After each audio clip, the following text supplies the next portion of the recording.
Welcome to all of you. आप सभी का हार्दिक स्वागत, अभिनंदन मेरी क्लास में।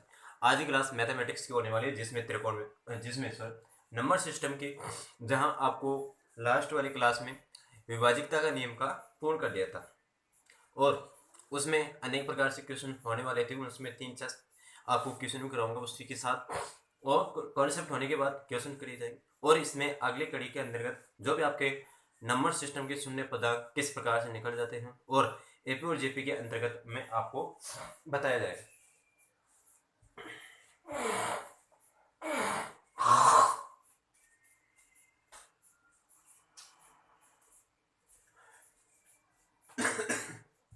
और यदि चैनल पर आप फर्स्ट बार हो और यदि चैनल के ऊपर आप फर्स्ट बार हो चैनल पर, तो आप लाइक और शेयर सब्सक्राइब कीजिए।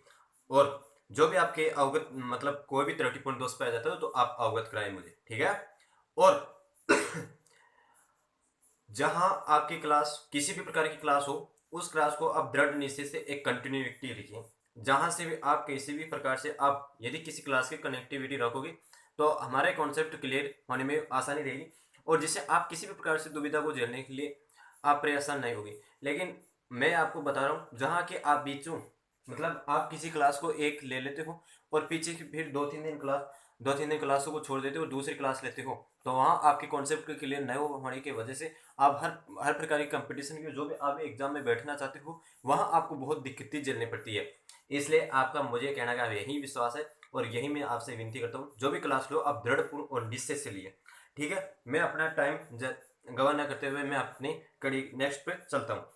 और इसमें आप ये ना सोचे कि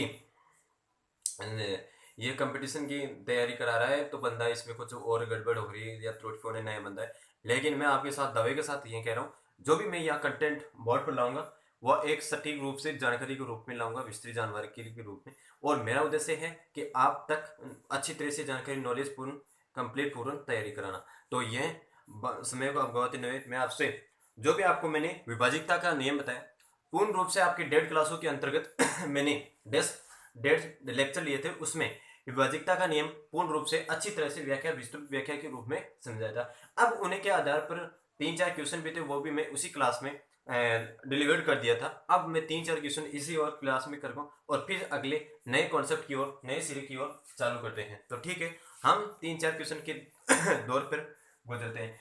अब यहाँ के मैं आपसे क्वेश्चन पढ़ने से पहले किस प्रकार के क्वेश्चन आते हैं और किस प्रकार के क्वेश्चन, मैंने आपको बताया कि स्टार और इत्यादि क्वेश्चन पूछ लिए जाते हैं। कोई संख्या दे दी जाती है, उस संख्या के अंतर्गत आपको किसी प्रकार की विभाजिकता का या एक्स वाई का मान पूछ लिया जाता है, ठीक है। अब इसी प्रकार के आधार में आपको कुछ आपके सामने कुछ क्वेश्चन एक्ट करता हूं जो किस प्रकार से पूछे जाते हैं। यदि आपके पास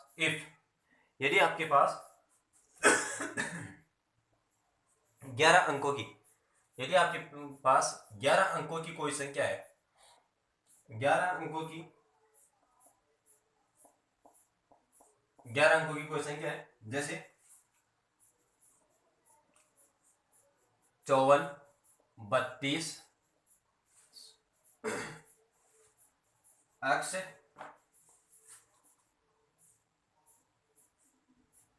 96, 8y,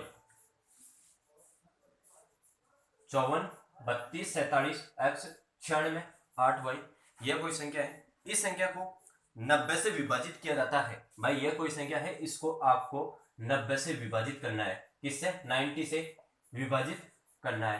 तो विभाजित करने पर क्या आपके पास क्या आंसर आता है और क्या रिजल्ट आता है तो आपके पास 4xy, मतलब आपको 4x प्लस 5y का मान निकालना है, ठीक है। 4x प्लस 5y का मान निकालना है। अब यहां मैं आपको बताऊं भाई ये मान किस प्रकार से आपके आएंगे। यहां पे क्वेश्चन यह दे दिया जाता है कि यदि 11 अंकों की संख्या यह है 11 अंकों की संख्या। अब जहां 90 से विभाजित किया जाता है तो इसको 90 से विभाजित करने पर 4x प्लस 5y का मान क्या होगा। तो आप यहां ध्यान लगाइए कि यहाँ 11x मतलब 11 अंक कौन कौन से हुए, 1 2 3 4 5 6 7 8 9 10 11। मतलब जहां भी आपके पास ये संख्या आ जाती है, इन संख्या को x हो, y हो, जो भी बीजीय गणित में, अल्फा बीजीय या अंकीय गणित में संख्या में हो, उन सभी को काउंटिंग करके आपको उसे 90 से विभाजित करना है। ठीक है, आप उस संख्या को इस प्रकार से जोड़े कि 5 + 4 + 3 + 2 + 4 + 7 + x + 9 + 6 + 8 + y, ये आपके पास कोई मान है। ठीक है, इस संख्या को आप जोड़ के 90 से डिवाइड करना है। ठीक है, 90 से आप डिवाइड करोगे तो यहां आपको मैं बताऊं यहां आप 90 को जोड़कर इस संख्या में 9 मतलब आपको 4x + y का मान निकालना है। अच्छी तरह से निकालना है कि आपको ये मान निकालना है और आना भी चाहिए भाई, किस प्रकार की किस तरीके से मान आना चाहिए, 90 से विभाजित करना है आपको। यदि इसको हम जोड़ते हैं और किस प्रकार से ये मान निकलता है, तो मैं आपको बताऊं कि जहां भी आपको 9 दिखाई देता है भाई, अंकों में 9 दिखाई देता है, उसको आप निकाल से और काट दे। यहां आपको 9 दिखाई दिया, आप इस संख्या को काटो, मतलब x की संख्या एक तरफ से रखो, x की तरफ संख्या एक तरफ रखो, y की संख्या एक तरफ रखो। जहां आपके पास x में 9 बन रहा है तो y में 9 बन रहा है, उसको अपने आप से कट कीजिए।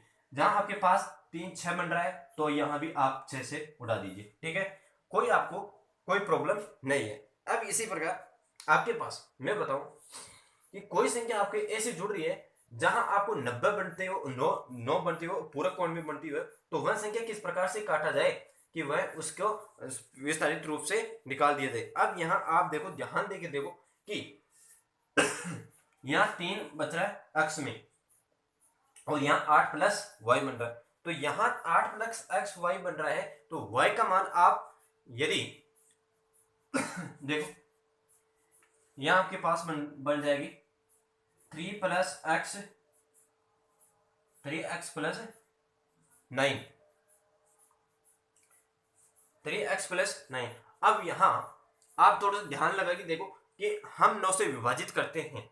यदि हम 9 से विभाजित करते हैं तो यहाँ x का मान क्या रखा जाए कि यह संख्या विभाजित हो जाए और जहां आसानी से वैल्यू कॉन्सेप्ट को क्लियर किया जाए, तो यहाँ आपको x का मान उस हिसाब से रखना है जहां आपको 3, तो यहाँ x का मान आपके पास 6 आ जाएगा और y का मान आपको पास 0 आ जाएगा। यदि आप यहाँ y का मान 0 रख देते हैं, यदि आप यहाँ y का मान 0 रख देते हैं तो यहाँ आपके मान आ जाता है 8 और 6 और ये आपस में ये संख्या कट जाती है। तो यहाँ संख्या कटने के बाद आपके पास 7 और 8 यह कटी।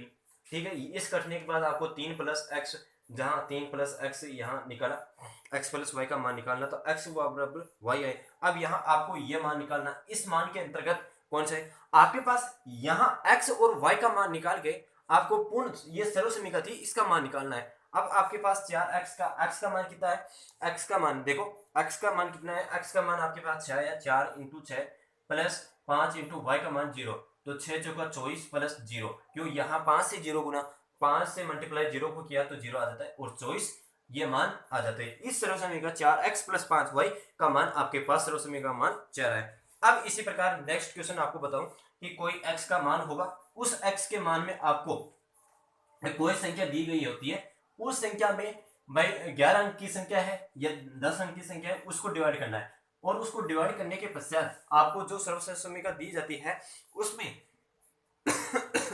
देखो x का मान ज्ञात करना है आपको। x का मान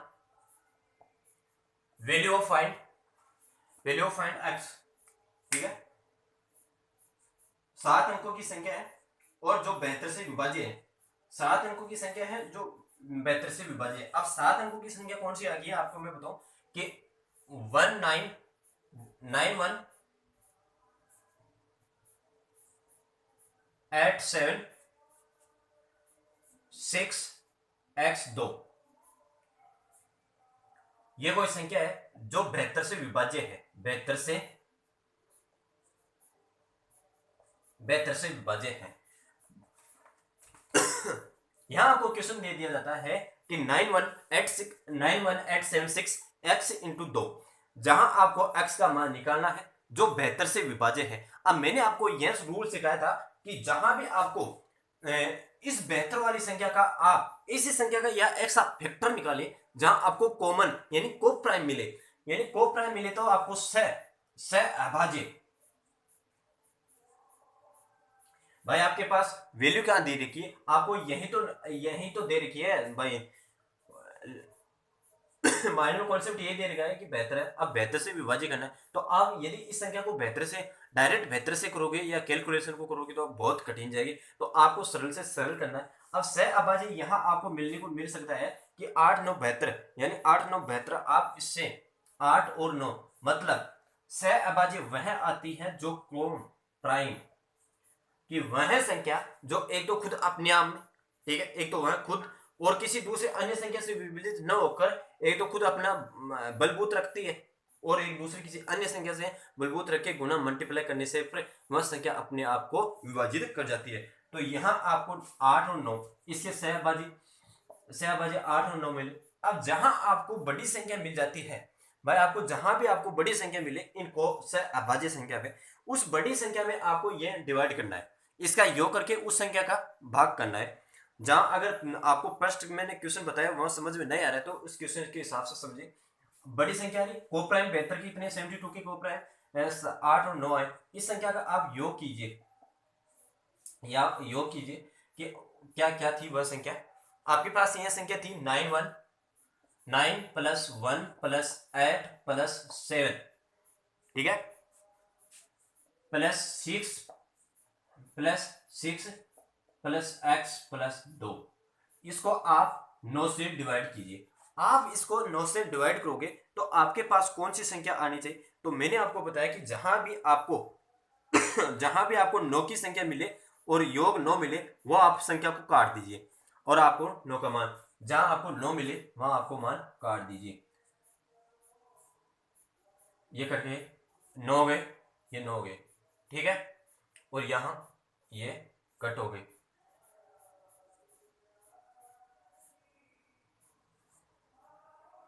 भाई देखो ये 9 गए और ये 9 गए, तो अब बचे क्या?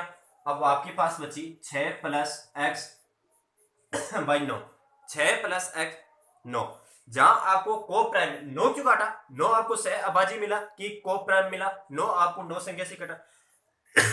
अब इस संख्या में आपको 9 से अभाज्य करना है, मतलब बराबर डिवाइड करना है। तो आपको पता आपको ध्यान पड़ गया होगा कि यहाँ कौन सी संख्या x का मान रखा जाए कि दोनों विभाजित हो जाए। तो आपको पता है कि x की जगह आप 3 रखोगे, x की जगह 3 रखोगे तो 9/9 जो अपने आप विभाजित हो जाएगी जो अपने आप विभाजित हो जाएगी। अब यह संख्या हुई भाई 9 से आपको सहभाज्य हुआ 8 9, 9 का काम हो गया। तो आप सुनिए भाई, आपका एक ही काम हुआ। अब इस संख्या को 8 बचा, अब 8 को आप बताऊं कैसे करें? 9 1 8 7 6 3 2 और 8 का डिवाइड कर दीजिए। यहां आपके पास x का मान निकालना था, जो x का मान आपके पास 3 है, x का मान 3 रख के आप 8 का डिवाइड कर सकते हो। तो आपको जो भी आपको मान मिलेगा वह 8 से विभाज्य हो जाएगा, जिससे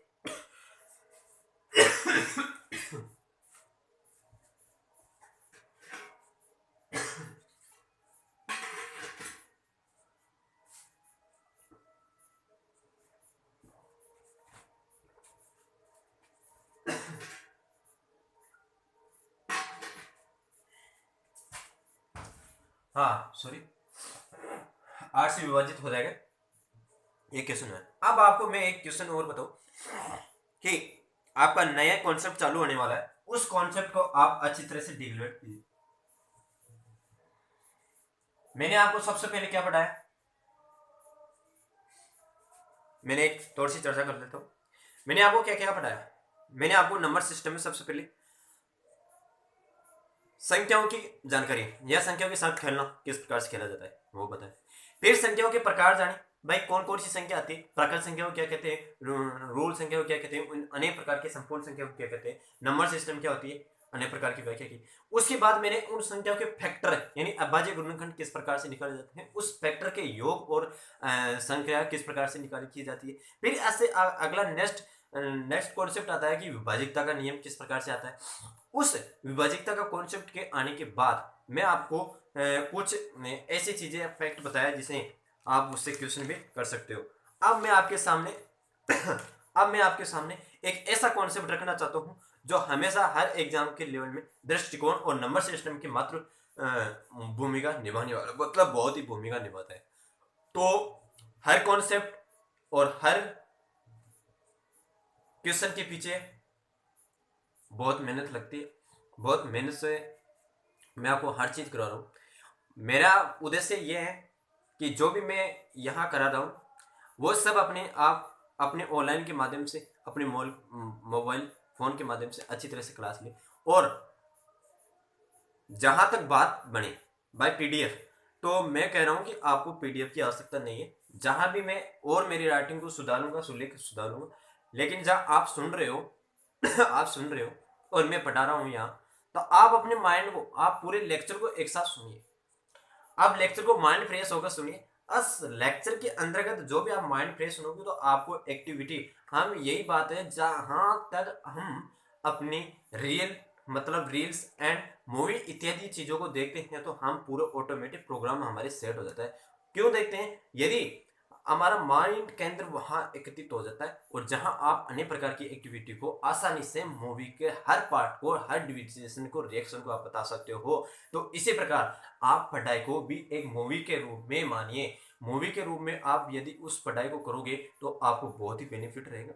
और खास तो अगर अब मैंने कहा रहा, मैं कह रहा हूं कि आप मुझे सपोर्ट कर रहे हो, बहुत बढ़िया, आप सभी का धन्यवाद है कि आप मुझे आप अपना भाई समझ के सपोर्ट कर रहे हो, ठीक है। और मैं आपसे वादा कर रहा हूं जो भी आपको सामने कमेंट या कंटेंट दे रहा हूं वो अच्छी तरह से सटीकता से दूंगा, चाहे कुछ भी हो जाए, कहीं भी दिन रात एक करने पड़ जाए, लेकिन मैं आपके साथ धोखा नहीं करूंगा, ये मेरा वादा रहा। हाँ, आज क्लास एक दो दिन लेट हो सकती है, लेकिन जो भी कंटेंट लाऊंगा वो अच्छी और ईमानदारी के साथ लाऊंगा, कहीं से फेक आइडिया और फेक कॉन्सेप्ट नहीं लाऊंगा। जो भी यहाँ लाऊंगा वो अच्छी तरह से और मेहनत करके बाद में ही लाऊंगा, ठीक है। तो आपका साथ देने के लिए धन्यवाद, और आप आगे भी मुझे प्रगति को ले जाती रहो और अपना कार्य करते रहो। अपना कर्तव्य भूलो मत, जहां आप कर्तव्य करते रहो उस कर्तव्य को, मेरे को कर्तव्य ध्यान में रखना है। अब आपका मैं समय गवाते हुए आपको नेक्स्ट कॉन्सेप्ट बताता हूँ कि यदि आपके पास कोई संख्या आ जाती है यदि आपके पास कोई संख्या आ जाती है, उस संख्या के अंतिम आपको अनेक प्रकार के कॉन्सेप्ट पूछे जाते हैं।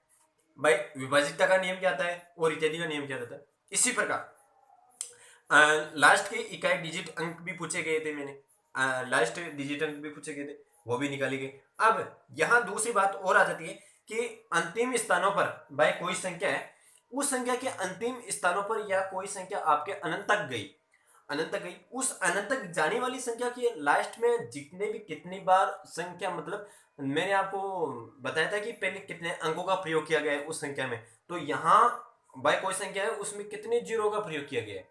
कोई संख्या है, मतलब कहने सी बात सीधी है, कोई संख्या है, उस संख्या के अंतिम अक्षरों में या अंतिम स्थानों में कितने जीरो का प्रयोग किया गया है। आपको शेष फल के अंतर्गत या आपको फाइनल रिजल्ट के अंतर्गत जीरो ज्ञात करना है, शून्य ज्ञात करना है। तो यही कॉन्सेप्ट पढ़िए। हेडिंग क्या रहेगी? अंतिम स्थानों पर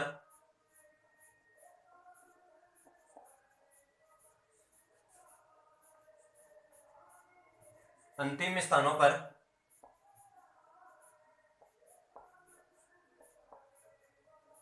अंतिम स्थानों पर शून्य की संख्या ज्ञात करना, शून्य की संख्या ज्ञात करना। अब वह किस प्रकार से ज्ञात कर सकते हैं? जैसे मैंने आपको बताया कि कोई आपके पास कोई संख्या है 1 2 3 4 इंटू, इसमें आप कितनी संख्या है, कोई जीरो है क्या आपके पास? यहां संख्या है 2 3 6 और इंटू 24, ये कोई संख्या है। अब यहां मैंने आपको बताया कि कोई संख्या है आपके पास, इस संख्या को आप यदि दो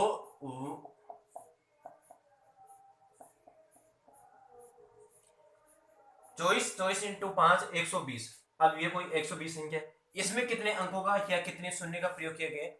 तो मैं आपको बताऊं, यहां अब कोई आपके पास संख्या है 2 इंटू 5, कितने शून्य का प्रयोग किया गया? 1 का। इसी प्रकार आपके पास कोई संख्या है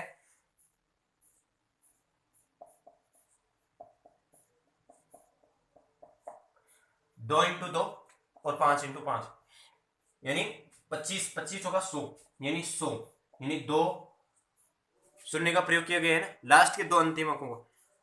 इस प्रकार की क्वेश्चन पूछे जाते हुए कितने शून्य हैं कितने शून्य नहीं। अब यहां देखो ये शून्य है, शून्य तो आ रहे। मैं कह रहा हूं कि कोई भी संख्या है वह संख्या अपने आप पूर्ण कब होती है? भाई कोई संख्या है और कोई डिजिट है तो वह संख्या अपने आप को कब पूर्ण होती है? जब वह संख्या एक से लेकर, मैंने आपको सर्वप्रथम पहली फर्स्ट क्लास में बताया था ना कि अंक कितने होते हैं, अंक 1 से लेकर 9 तक होते हैं, अंक लेकर 1 से लेकर 9 तक होते हैं। और वह संख्या कब बनती है? जब वह संख्या 1 से अंक सम्मिलित रूप से बनता है और जीरो भी उसमें शामिल होता है तो वह संख्या बन जाती है। अंक से ही संख्या बन पाती है, ना कि संख्या से अंक बन पाते हैं, लेकिन अंक से ही संख्या बन पाती है। इसलिए हर फैक्ट को हमारे माइंड में सेट करने के लिए बहुत ही आवश्यकता होती है। तो मैंने आपको बताया कि जितने भी आपके पीछे नंबर सिस्टम की क्लास हुई है हर क्लास को कड़ी से कड़ी लीजिए।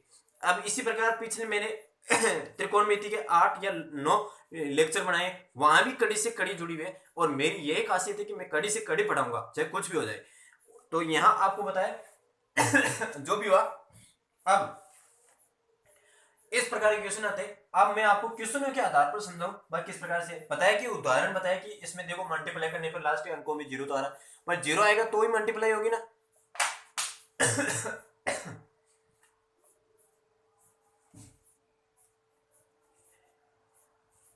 देखो क्वेश्चन है 1 इंटू 2 इंटू 3 इंटू 4 इंटू 5, यह 5 तक कोई सीरीज है, 1 से लेकर कोई सीरीज है 100 तक, ये वो 1 से लेकर 100 तक कोई सीरीज है। इसके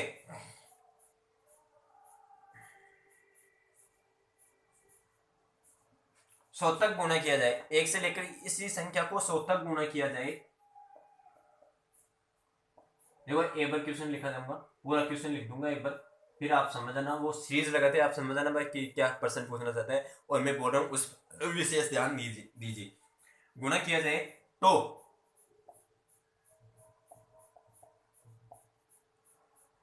अंतिम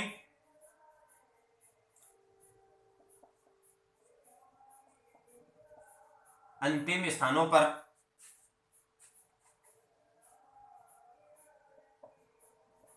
शून्य की संख्या ज्ञात कीजिए। ठीक है, आपके पास कोई क्वेश्चन है 1 से लेकर 100 तक कोई सीरीज है, उस 1 से लेकर 100 तक उसने इतना गुणा किया जाता है कि अंतिम जो भी आपके स्थान आते हैं उस पर शून्य की संख्या ज्ञात कीजिए। अब मैं आपको इससे यहां क्वेश्चन करना चाहता हूं, आपको यहां ध्यान नहीं देना, लेकिन ध्यान तो देना है।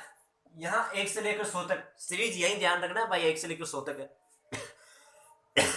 आप मुझे यह बताओगे भाई किसी संख्या को आप यहां से मल्टीप्लाई करते रहोगे तो आपको टाइम खूब लगेगा। आप उस लास्ट वाली डिजिट को उठाइए या निकालिए, अलग कीजिए, इस डिजिट में आप ऐसी संख्या का भाग दीजिए जहां आपको 2 प्रकार के टुकड़े और उसमें मतलब हमारे को पता चले कि इस संख्या का आधा करने पर या उसमें भाग देने पर वो 50 आती है। और 50 आने पर किस प्रकार से, उसमें भी लास्ट की जो अंक रहते हैं जीरो वाली संख्या को आप निकालना है और जीरो वाली संख्या से आप विभाजित करें। यदि हम इसको 100 को 5 से डिवाइड करते हैं तो हमारे को पता है कि ये 20 आ जाती है, 20 संख्या आ जाती है। इसी प्रकार भाई ऐसी 20 संख्या है जो 5 जिसमें 100 जीरो आता है, 20 100 में से कुल टोटल 5 अगर डिवाइड भागों में बांटे तो हमारे पास ऐसी 20 संख्या आती है जो जिसमें अंतिम 2 स्थानों पर शून्य आता है। अब इसी प्रकार हमारे पास कोई 20 और संख्या आ जाती है, 20 संख्या है, उस 20 संख्या को हम फिर से 5 भागों में बांटते हैं। यदि उस संख्या को हम फिर से 5 भागों में बांटते हैं तो हमारे पास 4 संख्या और आ जाती है, उस 4 संख्या में भी लास्ट के अंकों में जीरो आ जाती है। इसी प्रकार हमारे पास कोई 4 और है, जहां तक मैंने बताऊं मेरा कहने का रूप यही है कि आप यहां तक कट गए, या सॉरी यहां तक कट गई,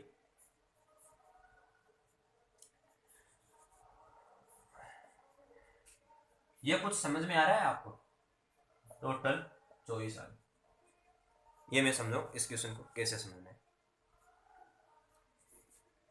1 से लेकर 100 तक कोई सीरीज है, उस सीरीज में आपको लास्ट के अंतिम अंकों पर आप यहाँ मल्टीप्लाई करोगे तो आपको वक्त खूब लगेगा।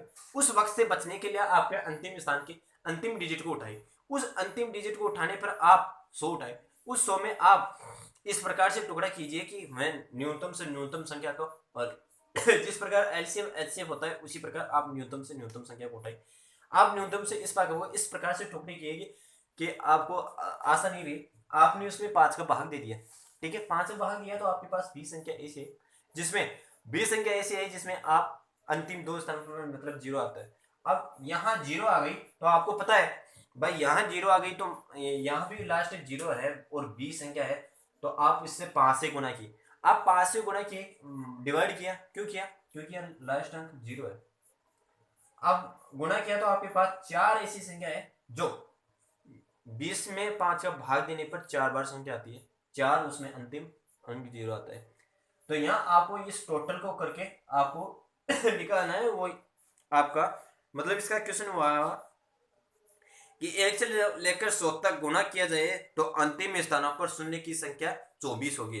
अब इसी प्रकार कोई आपके पास क्वेश्चन है क्या 1 से लेकर 250 तक, मतलब यहां 1 से लेकर 250 तक कोई संख्या है। अब यहां 250 तक गुना किया जाए तो अंतिम स्थानों पर शून्य की संख्या ज्ञात कीजिए। कितनी है? 250। अब 250 है वो तो एक बात बताऊं तो आप मुझे, आप 250 तक ऐसे मल्टीप्लाई करोगे तो कितना टाइम लगेगा, कितना वक्त लगेगा? तो आप इस 250 में इसका भाग दीजिए सरलतम से सरलतम संख्या का। और आपको मैंने बताऊं कि जहां आपको अंतिम अंक शून्य दिखाई दिया है, अब शून्य दिखाई दिया तो आप जाहिर सी बात है कि 0 या 5 भाजिकता का नियम भी कहलाया जाता है, तो वो भाजिकता का नियम को फॉलो कर रहा है। जहां भी भाजिकता का नियम भाजकता का नियम फॉलो करता है वहां हर प्रकार के क्वेश्चन में आसानी हो जाती है। अब जहां फॉलो, अब देखो यहाँ 250 है, 250 तो इकाई अंक 0 है, और इकाई अंक 0 है तो 10 और 15 इस प्रकार की सीरीज में चलेगा। तो यहाँ आपके पास आ जाती है 50। 50 ऐसी संख्या है, 50 ऐसी संख्या है 250 में जो अंतिम स्थानों पर 0 आ रहा है। अब यहाँ 50 है तो आपको पता है भाई इसमें भी संख्या होनी चाहिए क्योंकि आप 100 तक निकाले थे, तो यहाँ आपके पास 10 आ जाती है। अब 10 आ जाती है, 10 आ जाती है तो फिर आपके पास रहा भाई 10 के अंतर्गत कितना 0 रहा, भाई 10 के अंतर्गत कितने 0 रहा, तो यहाँ 2। मतलब आपको बात यह है कि जहां से आप हाईएस्ट से लो स्टार, मतलब आप एक सरल संख्या को बड़ी से बड़ी संख्या को आप छोटी से छोटी संख्या के अंतर्गत सरल रूप में देखना चाहते हो, तो आपके पास यहां देखो, आप टोटल करके बताऊं मैं, आप 5 से किए तो आपके पास 50 संख्या आई, फिर आप 50 को 5 से गणे किए तो 10 आई, फिर आप 10 को 5 से किया तो 2 आई, तो टोटल आपके पास 62 संख्या आ गई। 62 संख्या ऐसी है जहां अंतिम स्थानों पर 1 से लेकर 250 तक अंतिम स्थानों पर शून्य की संख्या प्राप्त होती है। कितने? 62 स्थान है, यानी 62 शून्य है। इसमें 62 शून्य का प्रयोग किया गया है। 1 से लेकर 250 तक की संख्या में 62 शून्य का प्रयोग किया गया है। ठीक है, समझ में आई बात? अब इसी प्रकार आपको कुछ और क्वेश्चन बताऊं मैं।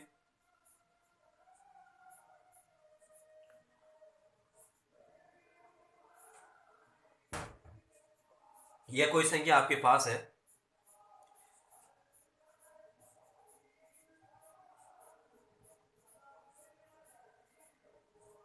भाई 51, 52, 53 इस प्रकार कोई सीरीज है, 51 से लेकर 100 तक है। उस 100 में आपके पास कितनी संख्या आ जानी चाहिए? आप कॉमन सी बात है, 1 से लेकर मैंने 100 तक बताया था, उसमें 24 बार 24 अंकों का प्रयोग किया गया है। तो यहाँ 1 से लेकर, यहाँ 51 से लेकर 100 तक है ना, मतलब आधो आध फर्क है, आधा डिवाइड कर दिया तो यहाँ पर कितनी संख्या बची? देखो 100 के अंतर्गत 24 आई और 50 के अंतर्गत क्या आनी चाहिए आपके हिसाब से? 2 का डिवाइड किया तो 12 आनी चाहिए। 12 अंकों का 12 शून्य का प्रयोग किया गया। 12 शून्य का प्रयोग किया गया।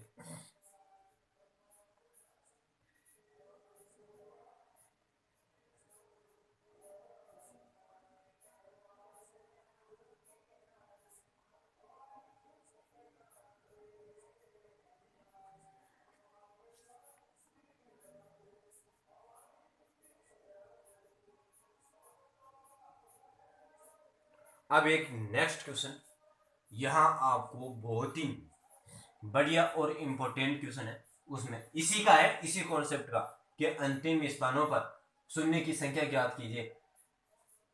शून्य की संख्या ज्ञात कीजिए। मैं आपसे इससे एक क्वेश्चन पूछना चाहता हूं कि क्या शून्य सम संख्या के अंतर्गत ही निकाला जा सकता है या विषम संख्या के अंतर्गत? क्या विषम संख्या के अंतर्गत भी निकाला जा सकता है क्या शून्य की? भाई वो कोई आपके पास विषम संख्या दे दी जाती है, उस विषम संख्या के अंतर्गत आपको शून्य पूछ लिया जाता है, निकाल सकते हो या नहीं?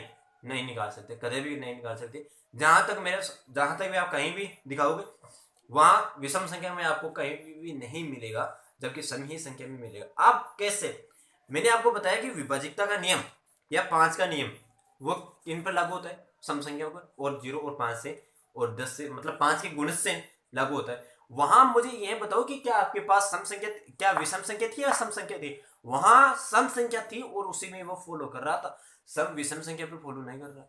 और यदि मैं आपको यह बताऊं कि विषम संख्या है, आपके पास एक सौ कि 9 आपके पास देखो संख्या डालो, 9, 19, 29, 39, 49, 59, 69, 79, 89 और 99। क्या ये सम संख्या है? नहीं है। क्या इनमें जीरो का प्रयोग किया गया है? नहीं किया गया। अंतिम अक्षर है लेकिन इसमें कोई जीरो का प्रयोग नहीं किए। तो यहां सीधा आपके कॉन्सेप्ट यह मिलता है, कहीं भी आपके पास विषम संख्या हो तो उस विषम संख्या में किसी भी प्रकार के शून्य का प्रयोग नहीं किया गया। यही आपसे महत्वपूर्ण क्वेश्चन पूछा जाता है और इस महत्वपूर्ण क्वेश्चन को आप ध्यान में रखना चाहिए। भाई विषम संख्या है, वो विषम संख्या को गुणा करने पर कोई किसी भी प्रकार की जीरो नहीं आता। देखो यहां देखो, 1 इंटू 3 इंटू 5 इंटू 7 इंटू 9,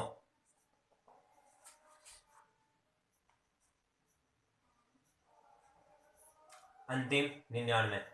ये कोई संख्या है, इसमें अंतिम स्थानों पर शून्य की संख्या ज्ञात कीजिए। तो यहाँ शून्य की संख्या नहीं निकाल सकते क्योंकि यह विषम संख्या है, यह केवल सम संख्या के ऊपर ही लागू करती है। ये सम संख्या के स्थान पर। अब आपका नेक्स्ट कॉन्सेप्ट आता है जहां बहुत ही महत्वपूर्ण है, जो आप एक अलग से चैप्टर भी होता है इसका, नंबर सिस्टम में ही इसको रख दिया गया है कि क्योंकि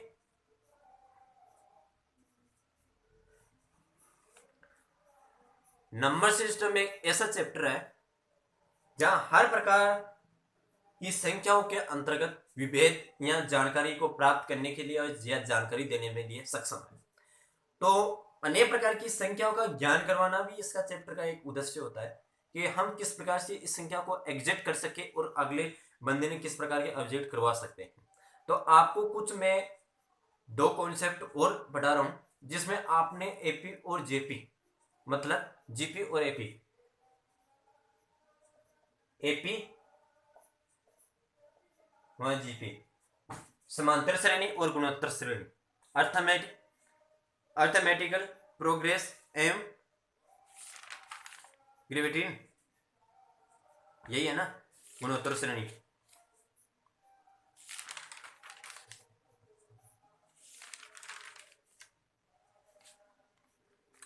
यह आती है।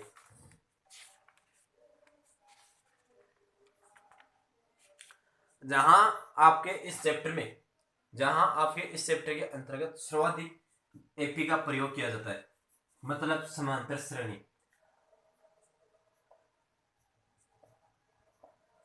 जो आपकी रीजनिंग का है, उस रीजनिंग के अंतर्गत एपी और जेपी का प्रयोग किया गया, जहां नंबर सीरीज आती है, एनालॉग सीरीज, नंबर सिस्टम इत्यादि चैप्टर में आती है। उसमें रीजनिंग का सवाल है जहां आपके अनेक प्रकार से क्वेश्चन आते हैं। तो ये एक उसी प्रकार उसी में भी आ सकता है। और गुणोत्तर श्रेणी, यहां हम ज्यादा न जाके बेसिक जनरल नॉलेज पढ़ेंगे यहाँ, क्योंकि ये एक एडवांस मैथमेटिक्स का टॉपिक है और जनरल का भी है। जनरल में यहाँ एपी जेपी की विस्तृत जानकारी पढ़ी जाएंगी, जहाँ नंबर सिस्टम का योगफल क्या होता है, उनके लास्ट अंकों का योगफल क्या आता है, इसी प्रकार की जानकारी पढ़ेंगे। लेकिन और आगे मैं कह रहा हूं कि एडवांस मैथ चलाऊंगा मैं, उसी के अंतर्गत एपी और जेपी फुल रूप से एचपी, यहाँ एक और तीसरा आता है, इसका दोनों का विपरीत आता है एचपी, मतलब एपी का विपरीत आता है एपी का विपरीत आता है एचपी, हरात्मक श्रेणी। हरात्मक श्रेणी जो तीनों के रूप में मैं पढ़ाऊंगा अगले चैप्टर, मतलब एडवांस मैथ चलेगी उसमें, जहां आपको बताओ भाई एपी का सीधा साधारण होता क्या है और यह किस प्रकार से आती है।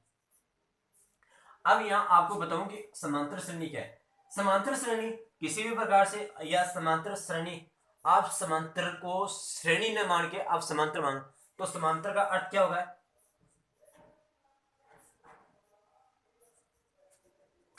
जहां इस प्रकार संरेखित है रेखा, उसी प्रकार यह संरेखित होनी चाहिए। जहां यह अनुसरण करती है, जहां यह अनुसरण करती है उसी प्रकार यह भी अनुसरण करेगी, यह है समांतर का अर्थ। भाई जिस प्रकार की ये प्रक्रिया ऊपर प्रोसेसिंग करती है, भाई इस प्रकार से ये शेप बनती है, तो ये भी शेप इसी प्रकार से बनेगी, कोई चेंज थोड़ी होगी, कोई चेंज नहीं होगी, उसी तो हम समांतर श्रेणी कहते हैं, उसी तो हम समांतर श्रेणी कहते हैं। और श्रेणी का मतलब सीरीज, जो नंबर संख्या। अब मैं आपको बताऊं कि समांतर श्रेणी मैथमेटिक्स में किस प्रकार से काम करती है। एपी अर्थमेटिक प्रोग्रेस, एपी, यहां आपको कुछ क्वेश्चन पूछे जाते हैं कि एनवा पद कौन सा होगा, किसी संख्या का एनवा पद क्या होगा और क्या नहीं। मैं उदाहरण के तौर पर आपको समझाना चाहता हूं, उदाहरण के तौर पर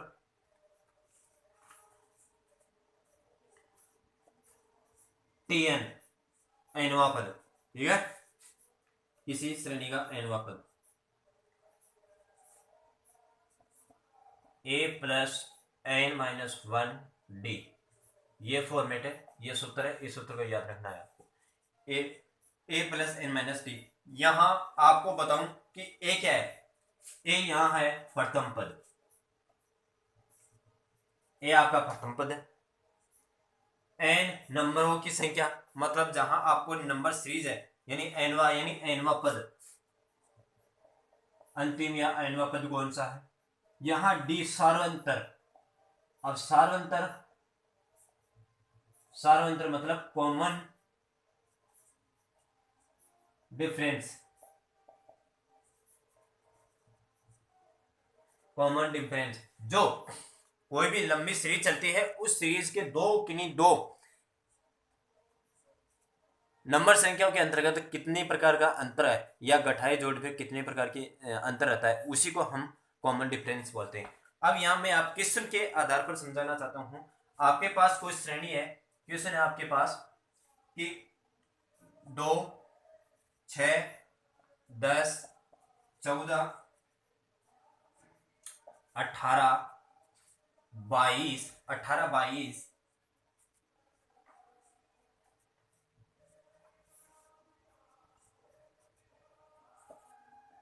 ये कोई श्रेणी है। अब श्रेणी के अंतर्गत आपको टीएन का अंतिम एनवा पद निकालना है, तो एनवा पद कौन सा होगा, जहां आपके पास अंतिम पद होगा वही होगा ना। अब यहां मैं आपको बताऊं,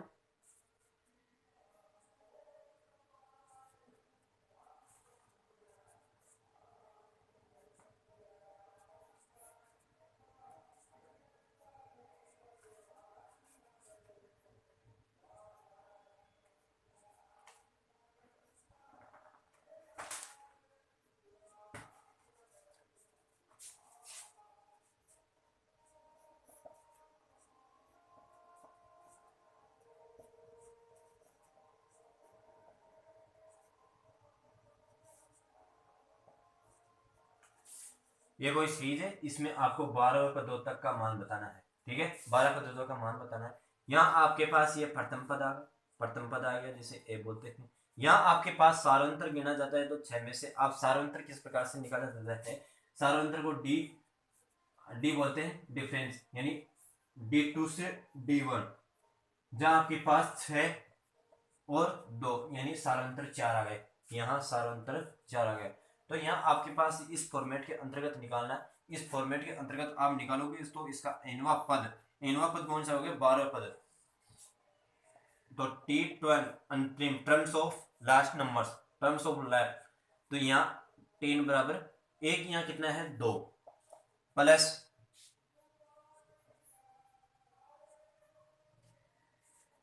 n 12 minus 1, D common difference 4, तो यहाँ आपके पास 2 प्लस यहाँ 11 इंटू 4 44, 44 और 2 46, तो यहाँ आपके 12 पदों का मान यानी Tn 12 टर्म्स ऑफ नंबर्स के 12 पदों का मान आपके पास 46 आ जाएगा, 46 आ जाएगा। ठीक है, अब इसी प्रकार नेक्स्ट संख्या किस प्रकार से,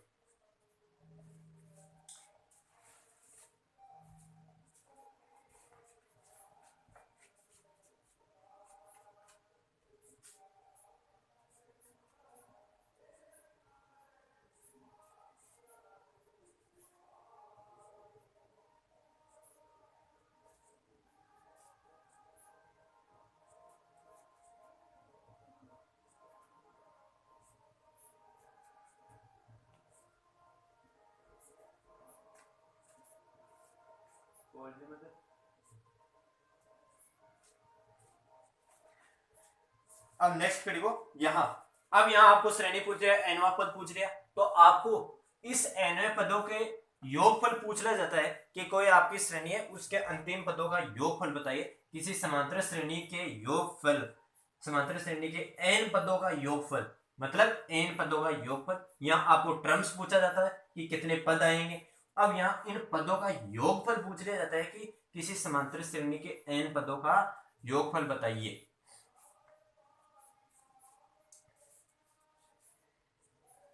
अब समांतर श्रेणी योग एन पदों का सम,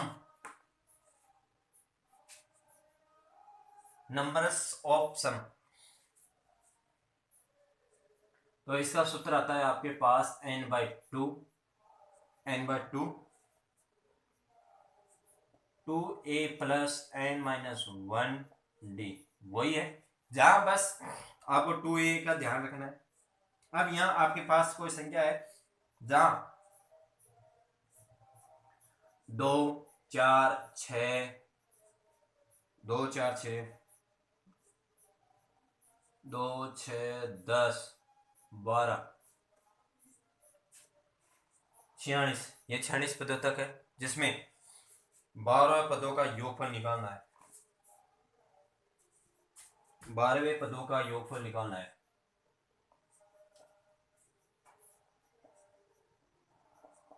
योगफल का मान निकालो। यहाँ क्या है, सम एन, कितने संख्या का है 12 पदों तक का है ना, 12वें पदों का योगफल निकालना है, तो यहाँ कौन सा है आपके एन का मान, यहाँ 12 आ गया। ठीक है सर, यहाँ 2 इंटू एक का मान कितना है 2 है, प्लस यहाँ आपके पास एन कितना था 12 था, 12 माइनस कितना है यहाँ 1 है, माइनस 1 है, और डी आपको सर्वंतर कॉमन डिफरेंस 4 था, तो यहाँ आपके पास 6 डिवाइड करने पर 2 4 प्लस 11 44 और 44 से 46, 46 से 2 48, यहाँ आपके पास 48 आ जाएगी। जिस इस 48 को आपको 6 से मल्टीप्लाई करोगे तो आपके पास 6 8 48 488 आनी चाहिए, 488 200 288। समझ में आया? बिल्कुल आया।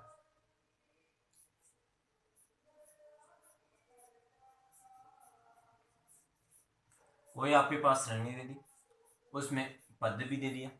अब यहाँ आपको 12 पदों का योगफल के मान पूछ लिया जाता है कि 12/2 n प्लस, तो यहाँ आपके पास n/2 2a प्लस n-1d। यहाँ आपको देखना क्या है, बस a प्लस n-d, जो n पदों का मान था वही सूत्र है, उसमें 2 से मल्टीप्लाई करना है और कुछ नहीं करना है, और 2 का डिवाइड करना है, 2 से मल्टीप्लाई करना है। अब यहाँ जो श्री दे दी उसमें ये फॉर्मेट लगाना और किस प्रकार से। अब इसका एक दूसरा और आता है, यदि आपके पास ये डी कॉमन डिफरेंस नहीं हो और आप शॉर्टकट के रूप में देखना चाहते हो तो आप किस प्रकार से इसको सोल्व कर सकते हो। तो आपके पास एक मतलब सर्वंतर समांतर श्रेणी के योगफलों का मानों का योगफल किस प्रकार से कर सकते हो। तो आपकी दूसरी संख्या बताओ कि ऐसा कोई ऐसा संख्या है जिसमें n/2 प्रथम पद नंबर्स ऑफ फर्स्ट प्लस अंतिम पद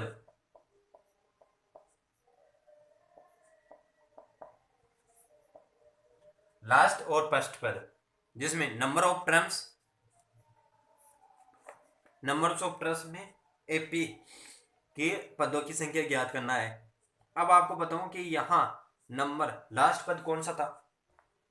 कोई पर्सन दिया था ना मैंने आपको भाई 2, 6, 10, यही तो था लास्ट पद। हाँ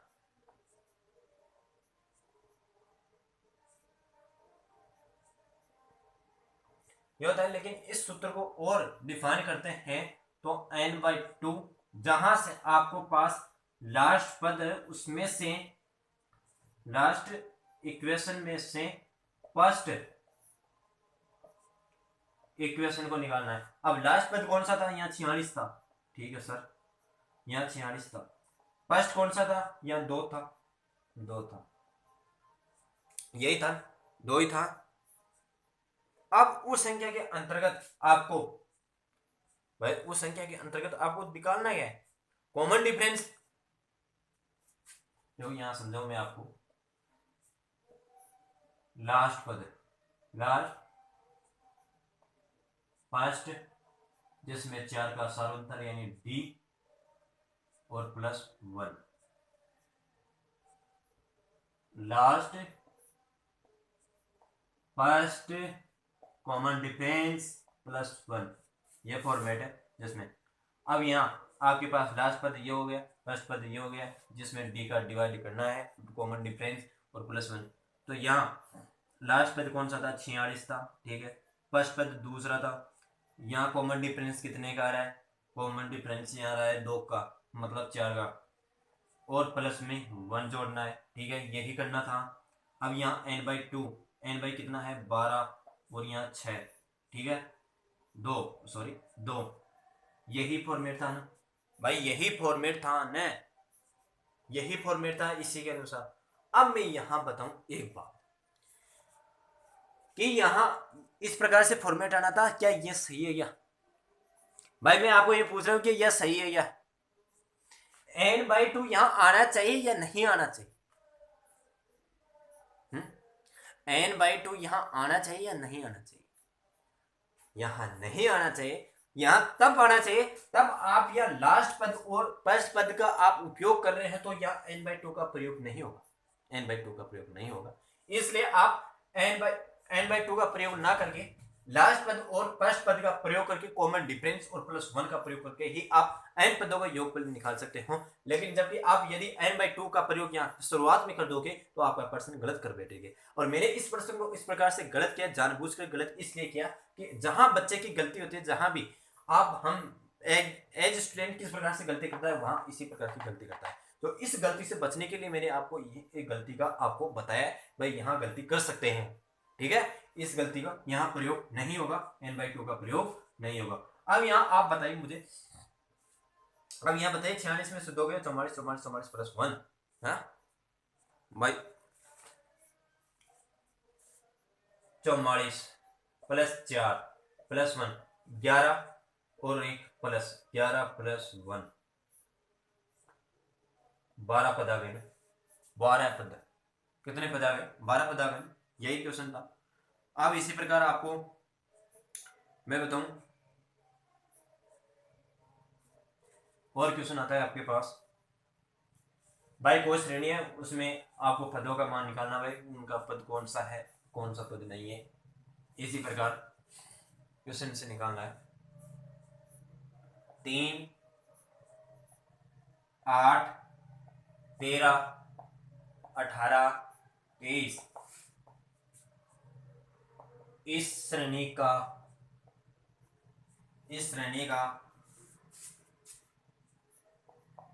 18वां पद निकालना है। 3, 8, 13, 18, 23 इस श्रेणी का 18वां पद निकालना है, नंबर्स ऑफ टर्म 18वां निकालना है। तो आपके पास मैंने दिया था कि 10 18वां पद a + n - 1 अब यहाँ ए का पद मान है 3 प्लस एन कितना है, एन 18 है, -1 कॉमन डिफरेंस यहाँ देख लो 5 आ रहा है, 5 आ रहा है, तो यहाँ 5 आ गए। अब यहाँ देखो 18 17 17 3 प्लस यहाँ 17 इंटू 5 17 पर 95 95 प्लस 3 98, तो 18वां यहाँ 18वां पद आपके पास 98 होगा, 18वां पद आपके पास 98 होगा। नैनो सेकंड में यहाँ करना है आपको क्वेश्चन, तेरे पास 98, सॉरी यार 95 थोड़ी आता है, तेरे पास 85, हाँ तेरे पास 85 सॉरी, और 3 और जोड़ना है ना 88,000, ठीक है। मिस्टेक हो जाती है, पास्ट करोगे तो गलती कर बैठोगे, सोच समझ के करना है आपको क्वेश्चन, किसी भी प्रकार को आपको गलत के श्रेणियों में नहीं जाना। अब आपके और यही इसी प्रकार के क्वेश्चन पूछ लिया जाता है कि 3 और 18 के इस श्रेणी में भाई ये कोई श्रेणी दे दी आपको, है ना, तो 88 में पदों की संख्या ज्ञात कीजिए। ये कोई श्रेणी दे दी 88 तक, ठीक है, ये कोई श्रेणी दे दी 88 तक, इसमें पदों की संख्या ज्ञात कीजिए। अब यहाँ पदों की संख्या ज्ञात करना है, पदों की संख्या ज्ञात करनी है, तो यहाँ पूरा फॉर्मेट चेंज हो जाएगा। ये पूरा फॉर्मेट चेंज होगा तो कौन सा होगा, पदों की संख्या ज्ञात करनी है, आपसे लेकर 3 से 88 तक कोई सीरीज दे दी, और उस सीरीज में आपको यानी लास्ट कुल पदों का मान पूछ रहा है कि योगफल या लास्ट कितनी संख्या होगी, तो आपको मैंने फॉर्मेट बताया था कि लास्ट पद फर्स्ट पद कॉमन डिफरेंस +1 88 -3 कॉमन डिफरेंस 5 और +1, तो यहाँ 85 और 5 और +1 85, तो यहाँ देखो 5 1 15, यहाँ आपके पास आ रहा है 17 पर 85, तो 17 + 1 बराबर 18, यहाँ 18 पदों तक इसका विस्तार होगा, 18 पद हो गए इसका। अब यहाँ आपको पूछ लिया जाता है कि इन 18 पदों का योगफल कितना होगा, भाई ये आपकी श्रेणी दे दी, और इस आपके इसके 18 पदों का योगफल, यानी इस श्रेणी के 18 पदों तक का मान, 18 पदों का मान यानी योगफल के मान का योगफल क्या होगा, योगफल क्या होगा, तो यहाँ आपके पास श्रेणी का योगफल होगा, उस श्रेणी के योगफल के आधार पर इसके इस प्रकार से क्वेश्चन कर सकते हो, n/2 + 2a + n/-1d, तो यहाँ आपके पास n/2 में कितना आ गया, 18 पदों का मान n 18 / 2, 2 × a कितना था यहाँ पर आपको बताया था 3,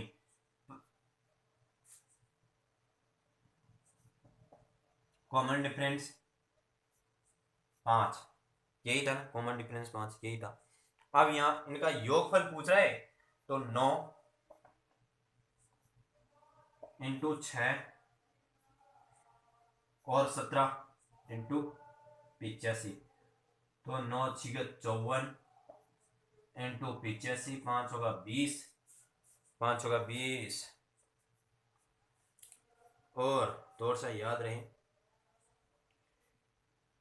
3 6, यहाँ देखो ये प्लस में था तो +6 और हो जाते, तो 54 × 91, तो यहाँ आपके पास 9 4 54,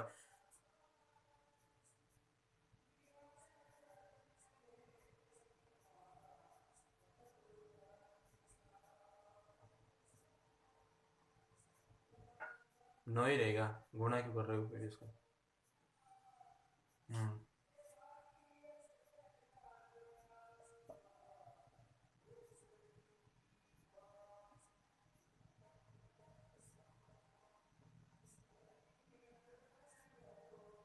819 आंसर आ जाएगा इसका, 819।